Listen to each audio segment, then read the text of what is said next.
Hey friends, I am not making a wig video today. This is going to be completely different than any of my other content. I'm here to talk about mini trampolines. Not chickens, although they're very curious what I'm doing right now, but mini trampolines. I got one and I have some thoughts.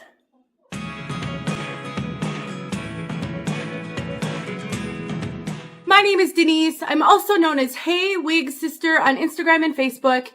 My content is usually wig and hair loss related, not fitness. Sometimes I do product reviews, but I am really actually excited to make this video today because I've been on a little bit of a fitness journey. I'm trying to get back in shape. I've had a lot of joint issues and kind of health issues overall, and I know that moving my body is so important.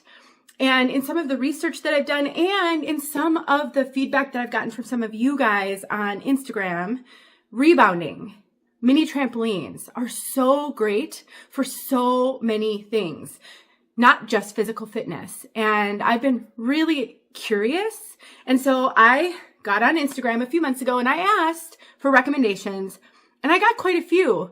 And I'm so thrilled to hear how so many of you love rebounding and how it's made a huge difference in your life.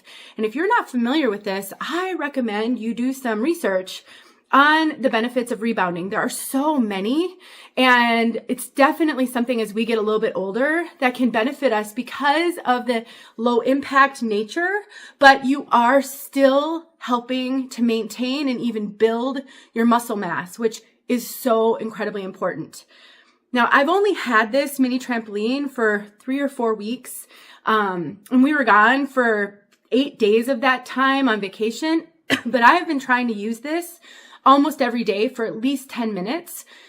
And so I do think I can speak to the benefits a little bit, but I can also speak to some of the potential cons that some people shared with me that I haven't experienced.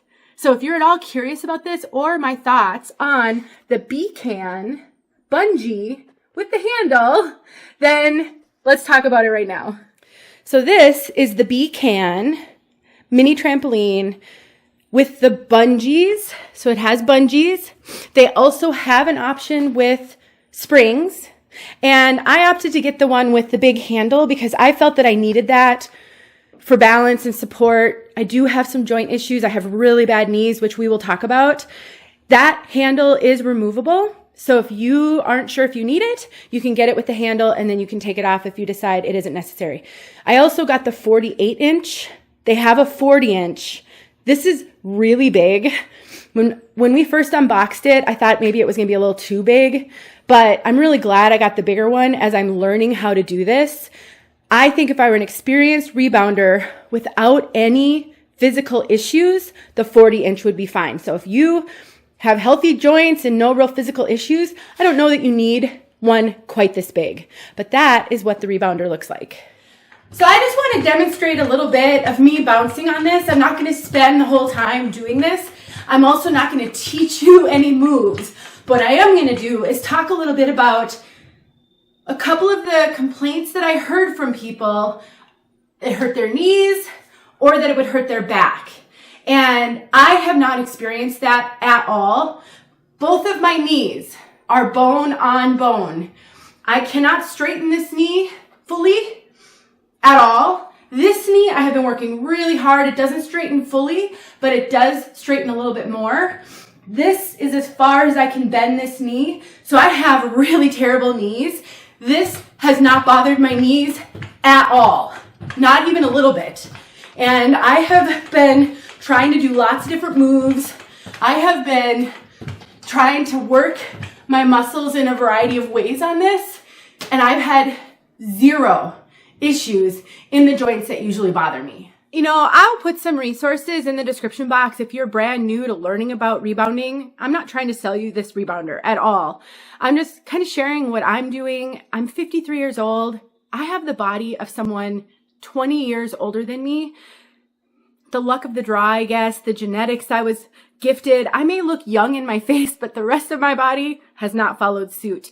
And so I'm really interested in trying to find ways to prolong my physical health And all the research I've done has said that rebounding is a really, really great benefit.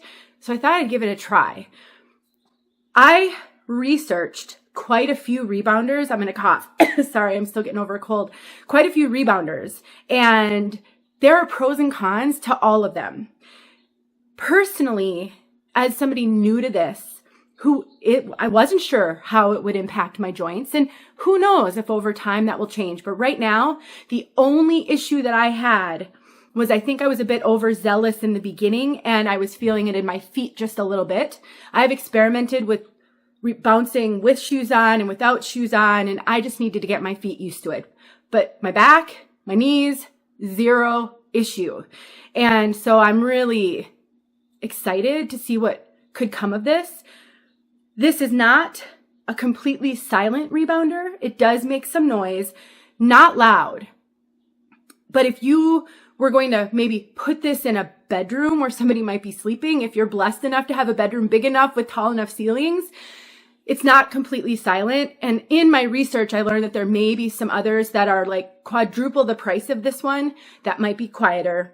Another thing that I read is that you have to tighten the legs on this one periodically because they can loosen. I haven't experienced that yet, but for me, that's not a big deal. It's not heavy. It's really easy to move. And so tightening them periodically for some cost savings, zero issues for me. Another caution I would give you about this one, it does say that it's foldable, but the only way you can fold this is to remove some of the bungees, like a half of the bungees, I think, in order to fold it. That to me is not practical unless you're just going to use it like once in a blue moon. So if you're looking for one that you can fold up, I actually wouldn't buy this one. Although you can screw off the legs, which I think would be pretty easy to do, and then slide it underneath a bed or something. So in that sense, it could be stored away relatively easily, but not by folding. So those are just a couple of the things that I've assessed. Again, I researched a lot of different rebounders, and I just wasn't willing to pay hundreds of dollars, not knowing if I would like it, not knowing if I would consistently use it. So in that sense, I think it's a great introduction to rebounding, and I'm loving it so far. I actually don't see any reason to upgrade at this point. It's working fine. We keep it out in our garage, so I don't have to worry about storing it anywhere. I can just slide it out of the way. So anyway, that's just my little 2 cents on my beginning journey with rebounding. If you have questions, if you would like me to come back with an update video and let you know how things are going, or maybe you have some questions that I didn't address in this video, ask them below and I will assess those things, and then I can come back and give you an update. My number one goal when I make videos is just give information. I want to be helpful, and I want to save people from bad purchases as much as I want to help people make good purchases. So if I can share information that can help you determine if this is even for you or not, I'm all for it. So just let me know how I can help. Thanks for watching, you guys. I'll put some details in the description. I'll link the rebounder. And if you care, I'll bring an update sometime. Thanks so much. See you soon. Hey friends, thanks so much for watching. Here are a few videos I think you might enjoy. Go ahead and click on one and watch.